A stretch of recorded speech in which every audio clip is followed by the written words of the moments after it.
She's not out of your league. You're just acting like it. You've just placed her on a pedestal where she does not belong. You have, in terms of your internal representation, put yourself under her. Now, of course, there are objective factors, such as looks, which includes facial symmetry or height. Of course, in one way of looking at it, one paradigm is to view it as leagues are absolutely real.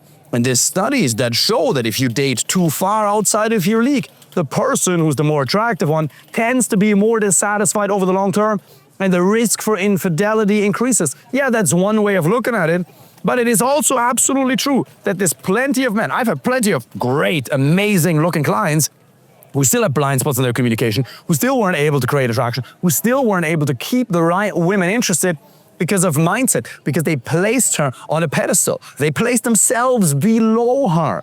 And there's plenty of men who are maybe average looking or not that great looking or a little bit shorter, who have amazing girlfriends, who are extremely attractive. They absolutely exist. Your problem is your mindset and your mental model. If you can't even place yourself at the very least on eye level, you're screwed. There's no way on earth you're gonna be able to create and maintain attraction if you're placing yourself below her. If you're looking at her from a place of, oh, I wish she's beautiful. I hope she likes me. What would be a lot better is if you were to say, she's beautiful, I hope I like her. She's beautiful, let's see if she has a great personality. She's beautiful, let's see if there could be some romantic spark. Come from it from a curious frame. One of the most important things you'll actually have to do is write a list of 20 reasons of what you bring to the relationship as a man. It could be being great at intimacy. It could be your job. It could be the fact that you're very kind and caring. It could be the fact that you have a great social circle. It could be the fact that you would take care of your parents. There's a million different things that could lead to that. But you're fucking yourself in the ass with your mindset, my friend. There's no way on earth she's gonna respect you or any other man is gonna respect you if you don't make a decision to, at the very least, not necessarily put yourself above her, but see yourself on eye level. So you actually have to write it down. What do I bring to the table? Am I maybe good at martial arts? Am I good at fighting? Do you play an instrument? Is there some skill that makes you unique? Now you might say, David, I'm writing down all these things and it does feel great, but don't other men have those? Don't other men bring the same characteristics? Well, does it matter? Because if you compare yourself, if you enter the paradigm of comparison, well, then you're screwed. Then you do percentages. Am I in the top 10%, top 5%? A much better way to view it is to just see yourself as one of one. And if you're a man who's doing well in your career or your business and you want to find the right girlfriend or wife, click the link below and apply for a free initial consultation. During that initial strategy session, we're going to figure out what your blind spots are, and you will get absolute clarity on what you have to work on. And then you'll get a plan that you can either execute yourself or we'll put it into practice together. Either way, fill in the form. Looking forward to speaking with you soon. You have to understand that for the right woman, you're not a good option. You are the single best option. You're not a good option. You are the single best option in the world. And then this idea of leagues disappears. Yes, on averages, from a statistical standpoint, leagues are very real. But are you a statistic? Are you average? Do you identify yourself with numbers? Are you just another number? Are you just another number? Or are you saying that these statistics, these trends don't apply to me because I'm not a normal guy? Maybe I'm an achiever, I set a goal, there's an outcome that I want, and I'm gonna pursue it because I'm willing to back up the work. This ties into this idea of deservedness. What do I actually deserve? And on the one hand, it's absolutely true that you only deserve as a man what you work for. You only deserve what you're willing to put the work in for. At the same time, there is a decision that you make, which is just uttering the words and saying, I deserve the outcome of a relationship with a woman. It doesn't have to be a top model, but somebody who's really physically attractive, somebody who has a really pleasant personality. We have the same values. She's intellectually stimulating. I deserve this outcome. That's all it is. I have these self-esteem issues. Well, then you kind of got to back it up with action. You can't just say that, sit in your room meditating like the movie The Secret were to show you.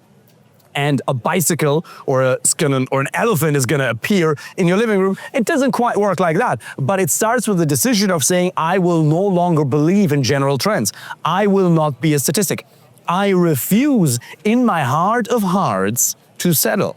Because if you settle for somebody that you're not truly compatible with, somebody you're not really excited about, then what's going to happen eventually is a part of you will die. You will live a life of quiet desperation. That's what Henry David Thoreau says. Now, walk down the street. Look most men in their eyes when they're walking down the street with their wives. Do they look excited? Do they look alive? Or do they look half dead on the inside? Part of the reason they're half dead on the inside is because they settle for a woman they're not physically attracted to. Maybe they haven't made love in 4 or 5 years.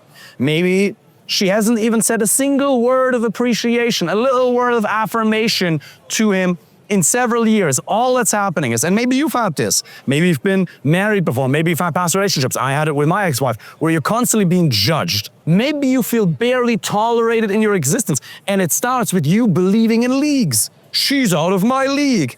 In what way? Maybe it's even objectively true. But we all know that in athleticism, when it comes to business, you have to be able to set almost delusionally high goals. And those then obviously get backed up with action and strategy and communication skills for sure. But we forget that a relationship, a quality relationship, is an outcome just like any other. And you have to be able to dream big. You have to place yourself at the very least at the same level as her. Because to get a woman you're truly excited about, you can't be that excited about her. Sounds a little bit counterintuitive, but to get a woman you're truly excited about, you can't be that excited about her. If you then imagine this one perfect lady, you work 3 years together, if you were to actually get her, because you're coming from scarcity, and by the way, scarcity doesn't just mean no dates, it means no quality dates, you'll mess it up. You'll be needy, because you're coming from a place of scarcity and having to make it work. And it'll ooze through every fiber of your being, and she's gonna feel it, and it's gonna repel her. So, what do you do? Well, there's a couple of different exercises. One that you could literally do to change your internal representation is, where do you see her? Do you see her above you? Do you see her below you? Literally just place her on eye level, or maybe just as an exercise, a little bit below you.